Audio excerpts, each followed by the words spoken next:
Wrestling at the Chase. Featuring the top names in the world of wrestling. And now, let's go to ringside and your announcer, Larry Matisick. Kerry Von Erich clashes with Ken Patera in the main event on Wrestling at the Chase today. Hello, I'm Larry Matisick. When it comes to strength, well, Kerry Von Erich may just be able to match Ken Patera in terms of power. Patera has a slight edge in experience, of course. Both Patera and Kerry Von Erich are in main events all over the world. It's an important battle. Kerry Von Erich versus Ken Patera. Another highlight is a girls' tag match, and Mickey Garagiola will introduce the opening bout following this. Welcome to Wrestling at the Chase, the opening bout, a one fall with a 10-minute time limit. Introducing from Charlotte, North Carolina, weighing 260 pounds, Gene Lewis. From Jonesboro, Arkansas, weighing 234 pounds, Tim Leonard. Eddie Split, the referee. Gene Lewis takes on Tim Leonard, the curtain raiser today on Wrestling at the Chase.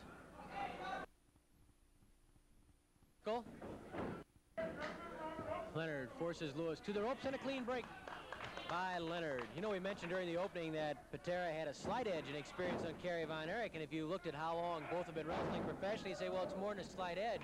But in the Von Erich clan, you have to take into account the fact that Father Fritz has had those young men on the mat, well, since they were walking practically. So their experience is more than would normally be expected of someone who, say, is 20 years old like Kerry. Lewis kicked Leonard away. Both cautious at this point in the match, feeling one another out. They tie up. Lewis uses his superior size to have a slight momentary advantage. Doesn't last long because there's Leonard with a side headlock, and that does not last long. Oh, flying tackle backfired. Lewis standing in there. Flying cross body blocked by Leonard. Lewis kicks Leonard off. And Lewis was surprised there by Tim Leonard. Twice, Leonard hit Lewis with flying tackles and could not knock Lewis off his feet, but then Leonard came flying off those ropes with a cross body block and nearly pinned Lewis. Arm twist, arm bar combination by Lewis. He reaches inside for the flying mare. Leg drop into the elbow by Gene Lewis. Ask him, says Gene Lewis to referee Eddie Smith. Leonard is asked accordingly, but he said no. Leonard rolling around, good move. Pops the arm out of there. Could come up with a double toe hold. Nope, not this time. They're in the ropes. Clean break by Gene Lewis. This Lewis is a solid, tough customer. Hard to move, able to use his size, his 260, 265 pounds to good advantage. Very rough, very tough, very willing. Leonard and Lewis, match strength. Lewis uses his head to take Leonard down. Leonard manages to straighten out an arm. Leonard trying to come up. They're on their knees. Lewis leaning toward Leonard, but now Leonard possibly with the better balance of the two. Lewis, though, forcing the arms back. Leonard struggling against it. Kick into the stomach by Gene Lewis. He twists the arm around, goes into an arm lock on Tim Leonard. Forearm smash up underneath the shoulder by Gene Lewis. And then he's back to the arm lock on Tim Leonard.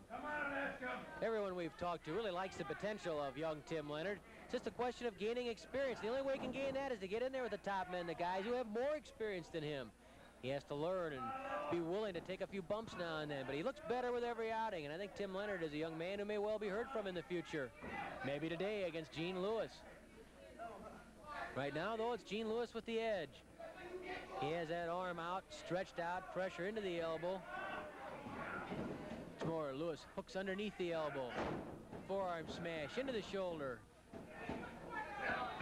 That forearm underneath the shoulder. A lot of punishment into the shoulder right now of Tim Leonard.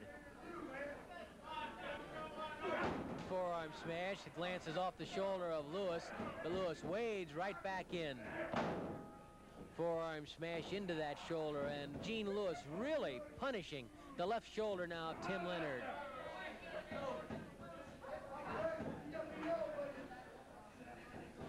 Lewis bending back in that arm. Leonard, maybe he can turn underneath, go to the leg. He reaches for the knee of Lewis.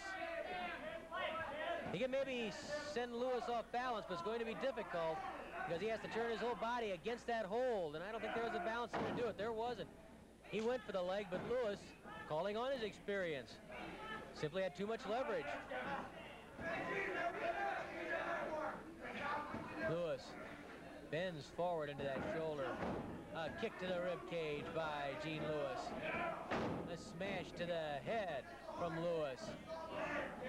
Lewis methodically wearing down Tim Leonard. That forearm smash right off the cheekbone. Flying mare by Lewis, and then once more he ties up Tim Leonard's arm. Obviously Lewis had given this match some thought before he went into the ring. He knew what he wanted to do. He found himself an opening, and now he's following up. A very well-planned attack by Gene Lewis. Come on, says arm, let's go. 5 minutes of a lap, 5 minutes left. 5 minutes remain in the time limit of the opening bout. Tim Leonard makes a real fine move. Rolling over, getting the arm free, and coming up with a head scissors on Gene Lewis.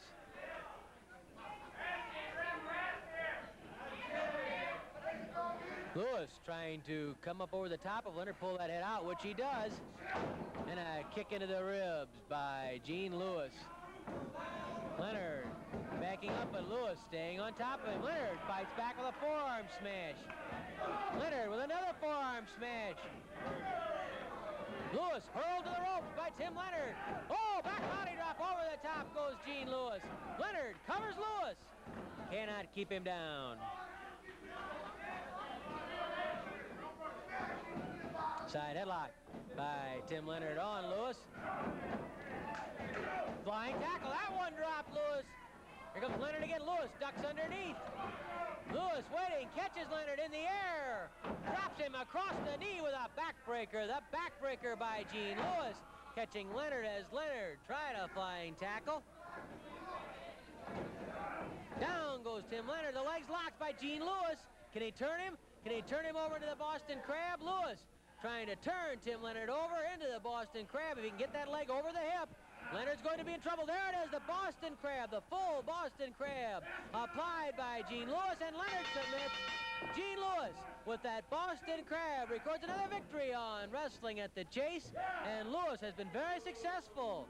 He has a win today over Tim Leonard, the Boston Crab, turning the trick. Here's ring announcer Mickey Garagiola.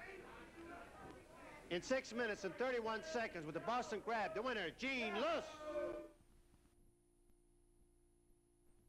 Ric Flair has a chance at wrestling's biggest prize when he tries to remove Dusty Rhodes from the World Heavyweight throne. What does Ric Flair think about his chances? What does Flair think about the match? Let's hear from Nature Boy Ric Flair.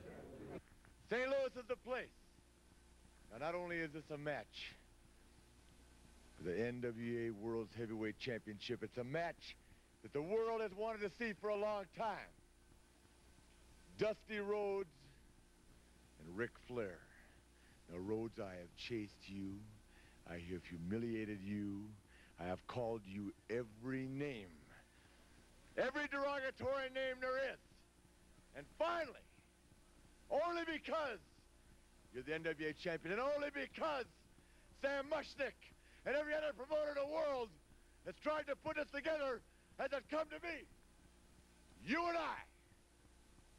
Now, you're wearing something that you call the People's Championship belt. The most prestigious gold belt in the world today.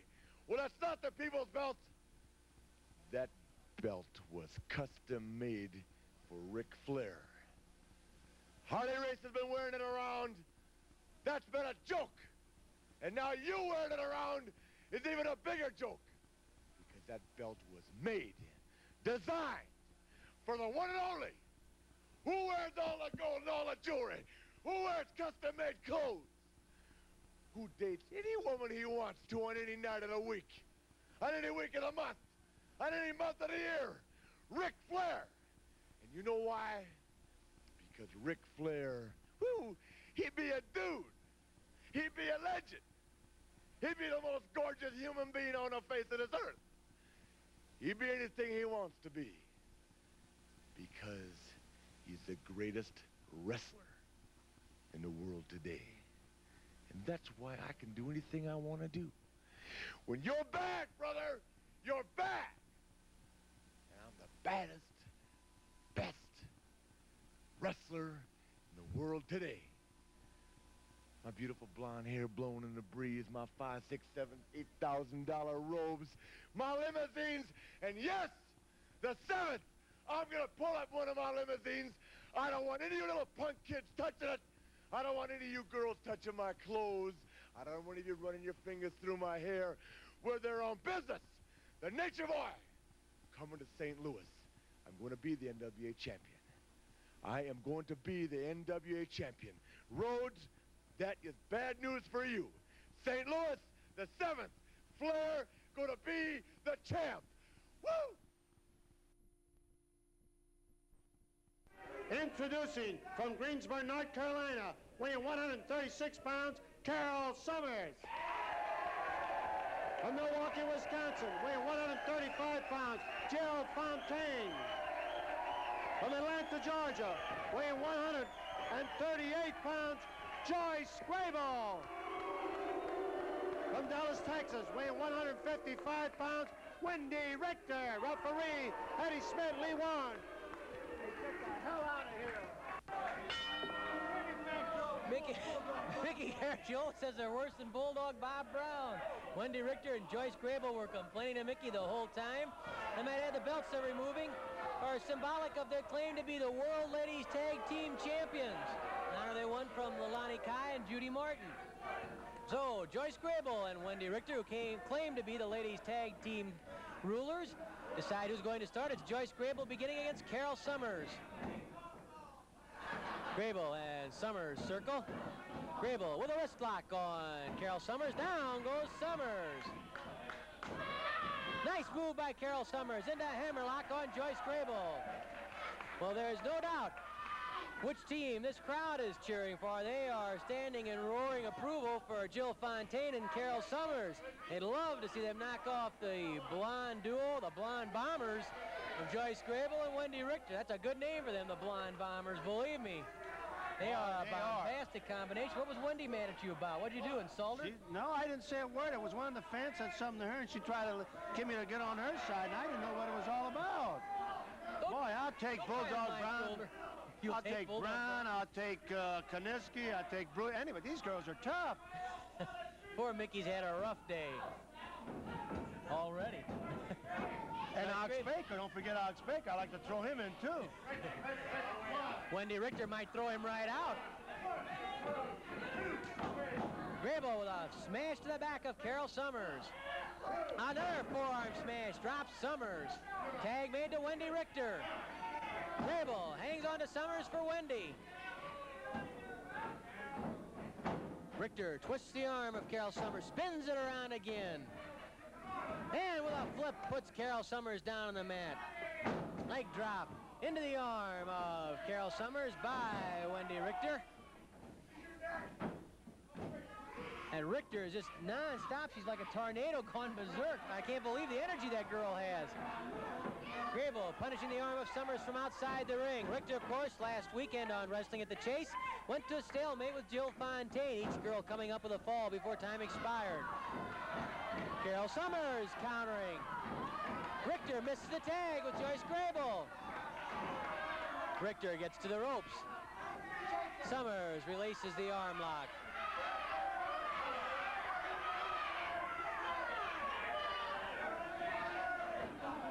Richter taking her time coming away from those ropes, and now Joyce Grable calls Wendi Richter over for a conference.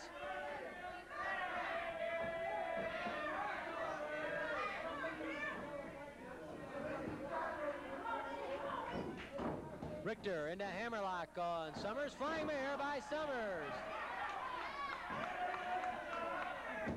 And there's an arm lock again by Sommers on Wendi Richter. Forearm smash. Drops Sommers. Oh, she's got a mean streak. Mean streak like Nature Boy Ric Flair will certainly have when he steps into the ring with Dusty Rhodes. Ric Flair, one of the most spectacular young wrestlers to step into the business in many a year. A man who brings to mind people like Buddy Rogers and Gorgeous George. A man who says he is the best. But there's one problem. Dusty Rhodes has the gold belt. And that means that Dusty Rhodes, until somebody can prove differently, is the best, because Dusty Rhodes is the world champion. And Ric Flair is going to have to prove it to Rhodes inside that squared circle, the best of 3 falls. Rhodes, who's been riding the high wave ever since he took the crown from Harley Race in Atlanta on June 21st. Rhodes defending that title against worthy contenders everywhere, constantly in demand for interviews, for appearances. Sommers trying to mount the ropes before she could get up on the ropes. Grable pulled her down from those ropes and pulls back with a chin lock on Sommers, but at least Sommers managed to avoid being hurled into that corner. As we were saying, the demands on the ropes. Look out, there goes Wendi Richter flying into the ring. Richter was up on the ropes. She wanted to yell advice to Joyce Grable. Fontaine started jiggling those ropes, and Richter fell right over the top and into the ring. As we were saying, the question about Rhodes, you have to wonder right now, will his attention be diverted with all of the demands on his time, all the travel, all the people wanting to interview him? Will that take something away from his preparation for the match with Flair? He cannot afford to let that happen, because Ric Flair, don't forget, held Harley Race to a spectacular 1-hour draw just last April here. He had Race in a lot of trouble. Everybody agrees that this man, Nature Boy Ric Flair, has what it takes to become the world heavyweight champion. Sommers hung upside down in the corner by Grable and Richter. 5 minutes of elapsed, 15 minutes left. Sommers still hung upside down in that corner, and Wendi Richter stomping on the stomach. There's Grable reaching inside to strangle Carol Sommers. Richter and Grable, as rough and as mean as Von Raschke and Dick Murdoch will probably be against Kerry, Von Erich, and Dick the Bruiser. Raschke and Murdoch couldn't be any rougher, any meaner, I don't think, than Richter and Grable. An elbow smash by Wendi Richter. Sommers shaken by Richter. Sommers throws a punch to the stomach, another punch to the stomach of Wendi Richter. Richter dragging the face of Sommers along that hard taped rope. Fontaine whipped to the ropes. Fontaine leapfrogs over the top. Flying cross body block by Jill Fontaine. Grable throws Fontaine off, although Richter is there to help break it up if necessary.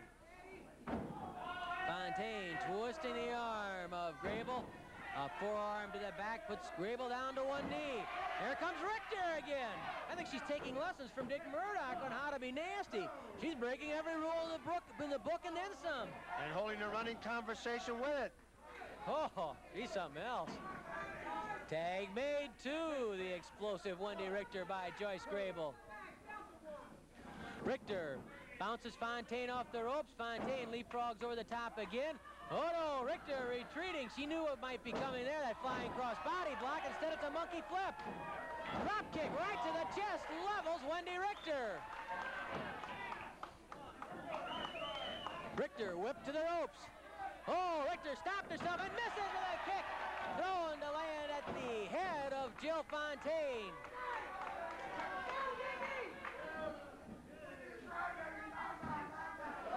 Fontaine lifts Richter for a body slam.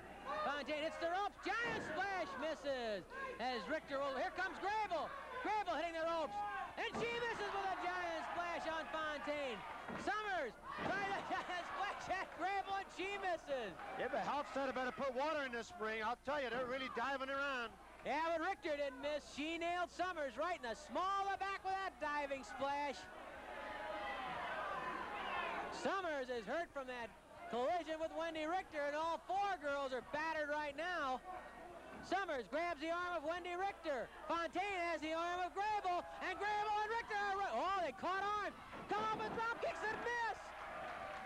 They missed the drop kicks after avoiding being rammed together.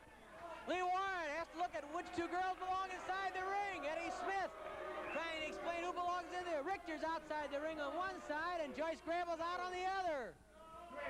Richter's flat on her belly down the concrete floor, and she has a count of 20 to get back in that ring. Wendi Richter very upset with one of the fans as she begins to get back in there. She's taking full advantage of that count to try and regain her breath. Wendi Richter back up on the apron. Well, everything went wrong for Richter and Grable right there. Fontaine and Sommers making their presence known now. Fontaine hooks the arms of Richter and catapults her clear across the ring.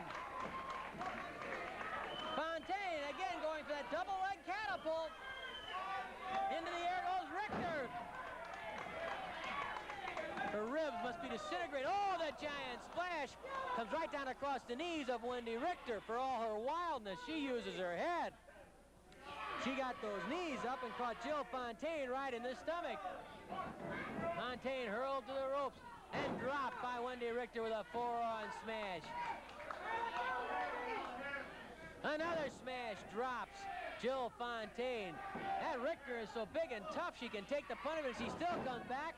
It's like she hasn't taken a lump at all. 10 minutes have passed, 10 minutes left. And I got to tell you something about Wendi Richter. She's got some bruises on her thighs. I can see a welt on her ribs. She's taken some beating in this match, but she's still able to come back, storm back. She just won't quit. Grable puts Fontaine down after gouging the eyes.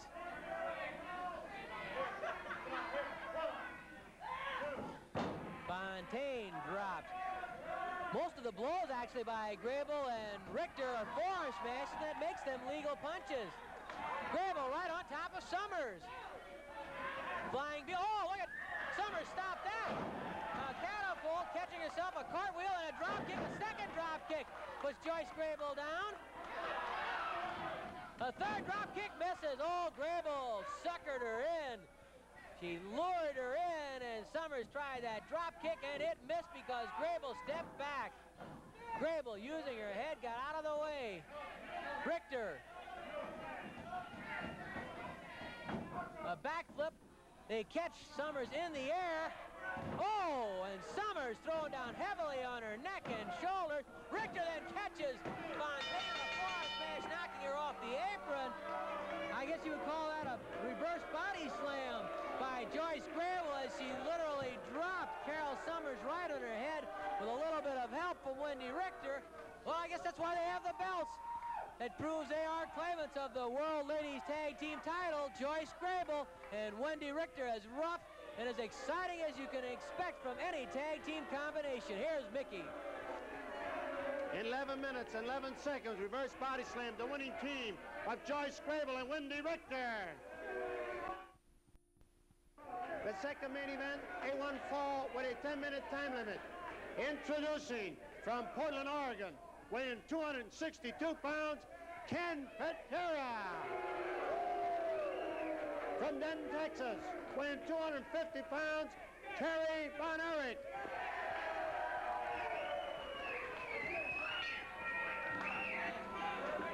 A lot of eyes in the wrestling world are on this program right now, and on this match, Kerry von Erich against Ken Patera. Patera taking his time, removing his tights. Little psychological edge here, maybe trying to get Kerry von Erich a little bit too psyched up, a little bit too overwrought. You wear yourself out jumping around like that, says Patera to Kerry von Erich. Patera and von Erich. Got to give Patera credit. This week, Kerry von Erich in a battle with former world champion Jack Briscoe on tap. Finesse against muscle when Briscoe and Patera square off. And give Kerry von Erich some credit. He'll be teaming with Dick the Bruiser against Von Raschke and Dick Murdoch. Important matches, critical matches. A little bit of arguing there about the knee of Ken Patera. Of course, Patera is back in action after undergoing knee surgery. But he's back at full strength now. Patera laid one in there. Von Erich threw a punch back. And they eye one another. They know the importance here. There's electricity in the air. Side headlock by Kerry von Erich on Ken Patera. Patera trying to stretch out that neck. The neck that is as broad as a telephone pole. Patera lifts Kerry von Erich, trying to throw him away, and he doesn't. Pitches him off. Pure power there. Oh, a drop kick by Kerry von Erich. Arm drag by Kerry von Erich. The crowd comes to its feet yelling. by Kerry Von Erich. Patera muscled him away, threw him away, and when Patera took time to strut and flex those muscles, Kerry nailed him with a drop kick and then an arm drag. Patera reaches up for the hair and then a head scissors by Patera on Kerry Von Erich. The referee, who was watching the shoulders of Patera, simply couldn't see what Patera did to gain that head scissors. No fault there because if the referee wasn't looking at the shoulders, everybody in the building would have been yelling, "Watch his shoulders!"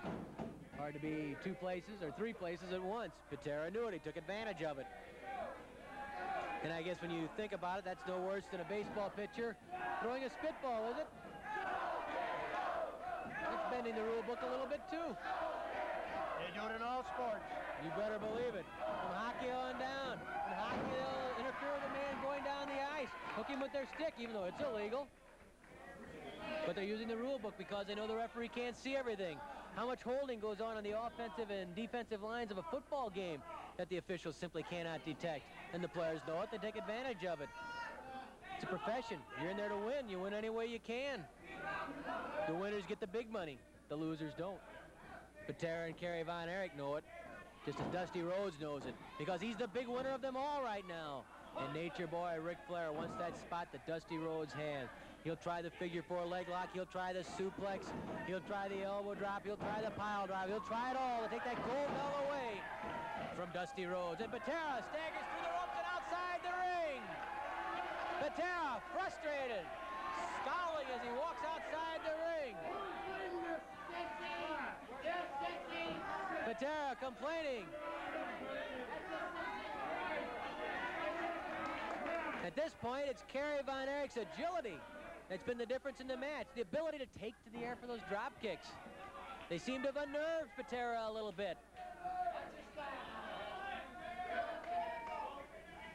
Patera and Kerry tie up. It's a side headlock by Patera on Kerry Von Erich. And of course, Kerry's brother, David, has a big challenge ahead of him coming up, too. A lot of pressure on Kerry's brother, David Von Erich. Kerry reaching inside, trying to come out with a wrist lock, and this could be the first real test of strength between these two men, a test of power, a test of might between Kerry Von Erich. Oh, and Patera pulls the hair. Eddie Smith saw it. He wants the hole broken, a knee to the head. And then Patera with a front face lock. Nice chancery. Yanks Kerry Von Erich over. Count of two, and Kerry gets his shoulders up, but Patera stays right on top. It's so easy to underestimate guys like Patera, like Flair. As far as their basic wrestling ability, you see the blonde hair, you see the gaudiness, you see the color, and you really overlook the things that they can do as far as quickness and as far as basic fundamental wrestling. 5 minutes have passed, 5 minutes left. Oh, Patera nailed Kerry Von Erich. Kerry took some time to strut himself, and Patera really clobbered him. Patera ends up almost on top of the referee. Drop kick by Kerry. Patera manages to keep his feet. Patera with a forearm smash. Kerry caught in the corner. The arm whip. Oh, Kerry reverses it, and Patera is slammed into the buckles by Kerry Von Erich.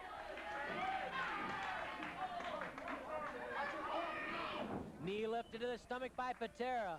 Look at the physiques on those two guys. Talk about the kind of athletes these guys are, the things that Patera... Look out! He's going for the suplex! Patera with the suplex on Kerry Von Erich. Did you see how he just lifted that 250-pounder in the air with virtually one arm? Hooking the head, and then with one arm lifting Kerry's body up. And a 1, 2, and Kerry shoves Patera off. Look at the athletic credentials in that ring now. Kerry Von Erich, national record holder in discus. Set all sorts of records as a freshman in college. Would have gone to the 1980 Olympics in the discus. He was in high school All-American in football and in track and field. Ken Patera, possibly the greatest international weightlifter ever. His brother, the coach of the Seattle Seahawks in the NFL. You have two splendid athletes in there, and you look at those physiques. Let me tell you, they could give up each half, and there would be enough for any 20 people in this building. And they'd still be power-packed.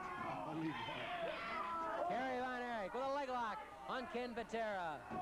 Kerry pulling back on that leg, twisting the ankle. Patera is strong. A lot of upper body strength. What if Kerry can wear down that leg, that bad knee, the knee that underwent surgery? If the pins are weak, maybe the monument will topple. That's what Kerry Von Erich's thinking about as he punishes the leg of Ken Patera. Jack Briscoe, take note. 3 minutes left, 3 minutes. In fact, I think it's safe to say that Jack Briscoe will be asking everyone who's seen this match how to go. What weak spots did Von Erich find? What things can I use against Patera? Patera pounding on Kerry Von Erich now. Von Erich thrown right through the ropes and out of the ring down to the concrete floor. Patera limping around, favoring that leg, and Kerry took a hard spill of concrete floor. There goes Patera out after him. Ken Patera going down to ringside and after Kerry Von Erich. Patera going behind Von Erich, lifting him into the air. Atomic knee drop, an atomic knee drop. Outside the ring, Kerry staggering down to the concrete floor. Patera has hurt Von Erich. Von Erich down on the floor. He has a count of 20, and Eddie Smith begins that count now. Where's your pretty boy now? Yells Patera. Patera coming out after him. Patera pounds on the back of Kerry Von Erich once more. Another smash to the back of Kerry Von Erich. Von Erich fighting back. Von Erich with a punch to Patera's head, spinning him around. Smith trying to get the men back into the ring. Both men are back. Patera on top of Von Erich. A knee to the head by Ken Patera. Von Erich comes flying off the rope. The clothesline by Von Erich dropped. Von Erich dropped by that clothesline. Oh, the elbow drop misses. A second elbow drop misses. Patera just incensed that he can't put Kerry Von Erich away. He misses that punch. And Von Erich, is that a sleeper? He's trying to put a sleeper on Ken Patera. They're in the ropes though, and the referee calling for a break. Smith trying to break it up. Finally, Von Erich pulled away. Kerry leaps over the top rope and back into that ring. Patera down on the mat. Von Erich going for the claw. Von Erich going for the iron claw. 1 minute left, 1 minute. 1 minute remaining. Kerry Von Erich cannot quite get that iron claw onto Ken Patera. Patera calling on all his strength right now to keep that claw off his head. A kick to the stomach by Patera. What a sensational duel between Kerry Von Erich and Ken Patera. Patera misses with that shoulder. Jackknife, cradle, this could be it. Von Erich has Patera's shoulders down, but Patera uses his leg against the head of Kerry Von Erich to get free. Von Erich caught in the small package, a front rolling cradle by Patera. Patera nearly getting a pin on Von Erich. Patera with a blast to the stomach. Kerry fighting right back. Von Erich and Patera toe-to-toe. Patera staggering against the ropes. Back rolling cradle into the reverse. The reverse rolling cradle by Von Erich, but there's the bell. The time limit has expired. And this match between Kerry Von Erich and Ken Patera ends in a slam-bang time limit draw. What a match. Here's Mickey Garagiola. With time running out, referee Eddie Smith declares the match a draw. A draw. For the first time in St. Louis, Dusty Rhodes will be defending the World Heavyweight Championship and gold belt against Nature Boy Ric Flair. Rhodes on top of the world right now. So let's hear from Dusty Rhodes. You know, traveling all over the world now as World Heavyweight Champion Dusty Rhodes is not humble a little bit. You know, I was always braggadocious, but I'm very thankful to a lot of people for a lot of things. And there are some great wrestlers in this country, and there's some great athletes, and sometimes it comes up Dusty Rhodes' athletic ability and his brawling ability and his bullish ability. Well, Dusty Rhodes was all everything in high school, played football at West Texas State. I can run like a deer. I got fifth like lightning bolts. Dusty Rhodes is the world heavyweight champion. Wherever the place might be or wherever it happens, Dusty Rhodes gonna boogie down with some electrified funk like nobody ever seen before. There is nobody in wrestling today, not since the early days, that has the charisma, the dynamite that Dusty Rhodes has. And one name comes up every time I start rapping about anybody or having charisma or having excitement, and that name is Ric Flair. Ric Flair has been chasing the world heavyweight title. Ric Flair is a great athlete. Ric Flair is flamboyant. He wears beautiful robes and fancy cars, just like the Dream does. But let me tell you something, Flair. It's come down to me and you. It's come down to Dusty Rhodes and Ric Flair. It's come down to the flamboyant styles of two of the greatest athletes in wrestling today. It's come down to the Learjets and the limousines. It's come down to all the ladies looking and whistling, and who is the handsome, who is the most prettiest, who is the baddest, who is the best. There's no doubt now, because Dusty Rhodes holds the gold, Ric Flair. I got the gold. Like I said, I'm not in question of my athletic ability. From day one, I played golf in the 70s. I do it all. And you do a lot of talking, So I'm going to give you a shot at it. Dusty Rhodes, Ric Flair. The world's heavyweight title belongs to the American Dream, and the thousands of people that over the years have drove this ambition of mine, have took this gut feeling of mine, have took this one will of mine, and made it what it is. I mean, this didn't come overnight. I mean, I traveled the highway in old cars and ate out of brown paper sacks, bologna sandwiches, and just because now I'm whining and dining with kings and queens, don't make me forget where I come from. The real roots of what it's all about. If you ain't got no roots, Ric Flair, if you can't look back on pride at something in your life, my pride is my family, my pride is my people. My pride is what I've accomplished in professional wrestling, the greatest sport in the world, bar none, bar none. So you dance around, wear your fanciest robe. I want your hair combed just pretty and right, because the Dream gonna whip you tonight.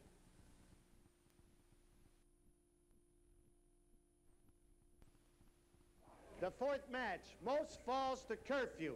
Introducing from Blytheville, Arkansas, weighing 235 pounds, Joe Stark. From Winnipeg, Canada, weighing 242 pounds, Bulldog Bob Brown.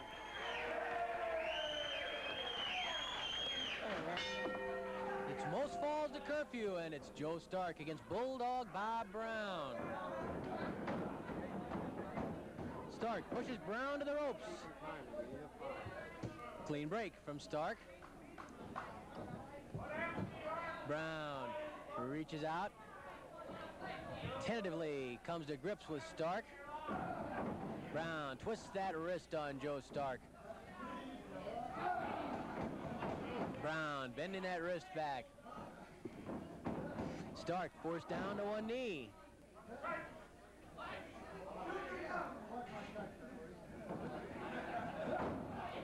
Brown, always willing to do a little officiating if it becomes necessary. He tells referee Lee Warren to watch his tights just in case Stark gets any ideas. Brown twisting that hand around. Bulldog Bob Brown telling Mickey Garagiola something happened 2 weeks ago, asking Mickey if you liked that airplane spin when Mickey tried to be a peacemaker at a celebrity softball game. And he promised not to slam me, and he did. That's 2 weeks now, and I still haven't gotten over it. You still haven't straightened up. You walk around a little bit gingerly. I notice you're not very agile anymore. You better believe it. I tell you, when you hit these guys hit the mat, that hurts. Let Steve Miserini fight his own fights from now on. 5 minutes left. 5 minutes. 5 minutes remain in the curfew. No falls yet between Bulldog Bob Brown and Joe Stark. Fireman's carry by Bulldog. Nicely done. Look where Brown's knee is, up against the elbow of Joe Stark. Stark looking for a vulnerable point on the Bulldog, something that he can attack, or at least counter. Stark pushes Brown to the corner. Lee Warren asking for a clean break and getting another one from Joe Stark. You know what Brown talks about all the time, about driving in the winning run and about playing alongside of Red Shandy's, and he completed a double play in 12 years, so that's Bulldog Bob Brown. Brown, right, Stark down with a hammerlock. Knee drop into the elbow by Bulldog Bob Brown. His good friend Pam Ganston. She came all the way from Pensacola, Florida, just to see wrestling at the Chase. That's when you know you have loyal fans. They come all the way from Florida to see wrestling at the Chase. But of course, people around the country and around the mat world, they know that wrestling at the Chase is in a class by itself. Talent-wise, technically, You name it, Wrestling at the Chase has got it. And it has had some fast and furious action today. The girls' tag match, Gene Lewis's victory, a tremendous battle between Kerry Von Erich and Ken Patera that ended in a draw. Think what it'll be like when Rhodes and Flair square off, when Briscoe meets Patera, when Kerry and the Bruiser take on Murdoch and Roschke, when David Von Erich has all that pressure on him, all the other stars in that program. A night to remember for sure. Bulldog, it's sort of a high arm drag, really pitching the man over the shoulder to take Stark down. Give it up, says Brown to Joe Stark.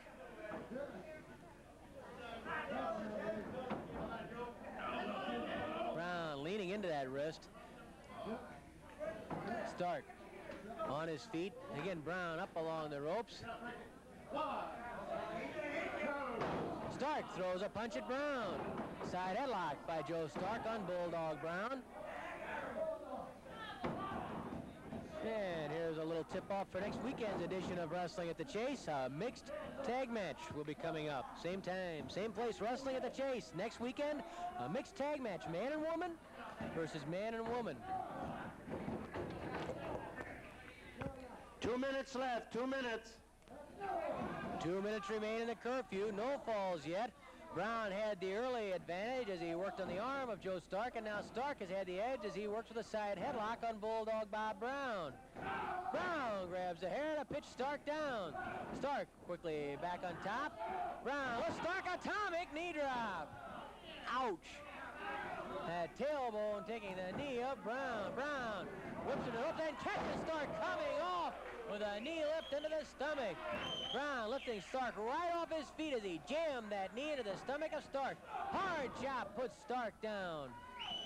Bulldog Brown with the leg drop across the neck of Joe Stark. Stark reeling now.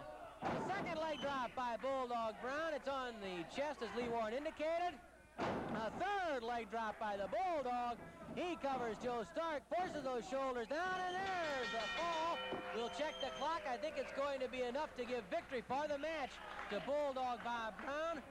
Yes, I believe it will. Bulldog Bob Brown with the only fall that's going to fit into this curfew. Brown is the winner of the only fall and the match. Let's hear from Mickey.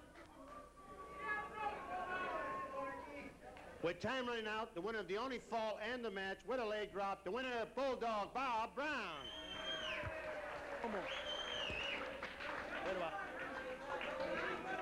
So Bulldog Bob Brown opened up. He managed to flatten Joe Stark with a knee lift to the stomach and then followed with 3 consecutive leg drops. That gave him the victory over Stark today on Wrestling at the Chase. Another match is Gene Lewis won from Tim Leonard. A girls' tag match went to Joyce Grable and Wendi Richter. And here's some of the action when Ken Patera and Kerry Von Erich battled to a time limit draw. There's Kerry with a jackknife and cradle. That nearly came up with a pin. You can watch as Kerry tries to clamp down the shoulders with his legs. The referee making the count, but you saw Patera slam his knee into the head of Kerry Von Erich. And that's how he broke up the jackknife and cradle. Now, don't forget, more action next weekend on Wrestling at the Chase. We'll see you then.